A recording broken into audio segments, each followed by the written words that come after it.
আসসালামু আলাইকুম, সবাই কেমন আছেন? আলহামদুলিল্লাহ আমি ভালো আছি। আচ্ছা, দেখে কেউ কিছু বুঝতে পেরেছেন? যাই হোক আমি বলে দিচ্ছি। তো আজকে আমি একটা রেসিপি রান্না করব, সেটা হচ্ছে চিংড়ি মাছ দিয়ে তরমুজের সিল্কা। তো যাই হোক আমি উপরে যে মোটা অংশটা থাকে সেটা ফেলে দিচ্ছি। তো আমরা তরমুজ এই সিজনে কম বেশি সবাই খেয়ে থাকি, কিন্তু এটা দিয়ে রেসিপি হয় অনেকে জানি, অনেকে জানি না। তো এগুলো আমি লাউ বা জালি কুমড়া যেভাবে কেটে নেয় সেভাবে কেটে নিয়েছি, ধুয়ে এখন একটু হালকা ভাপ দিয়ে নিব। আর যেটা বলছিলাম, আমরা রেসিপিটা সম্পর্কে অনেকে জানি বা অনেকে জানি না। আর এই রেসিপিটা আমি ফার্স্ট খেয়েছি আমার শ্বশুর বাড়িতে, তো ভাবলাম এবার আমিও ট্রাই করি। তো ভেপে যেটা ভাপে দিয়েছিলাম সেটা উঠিয়ে রেখেছি সিল্কাগুলো। এখন আমি পেঁয়াজ আর কাঁচামরিচ তেলে ভেজে নিচ্ছি। হালকা ভাজা হয়ে গেলে এখানে আমি দিয়ে দিব চিংড়ি মাছ।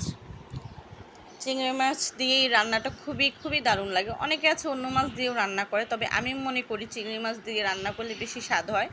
তো এখানে আমি এগুলো ভেজে নিয়েছি। এখন এখানে দিয়ে দিব স্বাদ মতো, পরিমাণ মতো আদা, রসুন, হলুদ, লবণ। আদার্স আর কিচ্ছু না।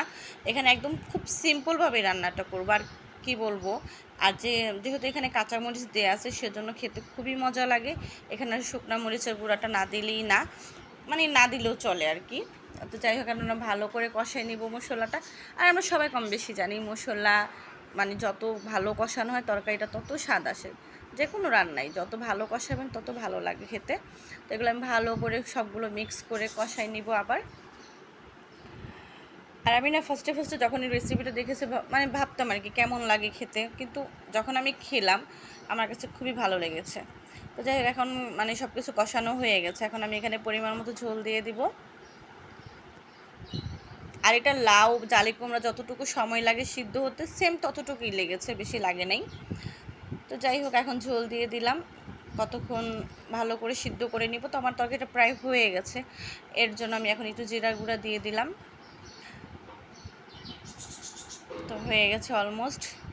আর আপনারা অবশ্যই এটা আপনাদের বাসায় ট্রাই করবেন, অনেক অনেক ভালো লাগবে। আর বর্তমানে গরমে যে অবস্থা, কোনো খাবারই আমাদের কম বেশি কারোই ভালো লাগে না, কিন্তু একটু নতুন নতুন আইটেম যদি আমরা করি হয়তো মুখে রুচি আসবে, হয়তো খেতে ভালো লাগবে। আপনারা এটা বাসায় ট্রাই করে দেখতে পারেন, আশা করি ভালো লাগবে।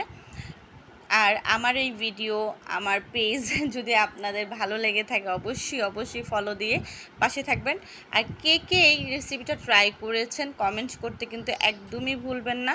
আর ভিডিওটি ভালো লাগলে একটু শেয়ার দিয়ে দিবেন, একটু লাইক দিয়ে দিবেন, তাহলে আমার জন্য অনেক অনেক অনেক উপকৃত হবে। তো সবাই ভালো থাকবেন। আজকে ভিডিওটি এই পর্যন্তই। সবাইকে আল্লাহ হাফেজ।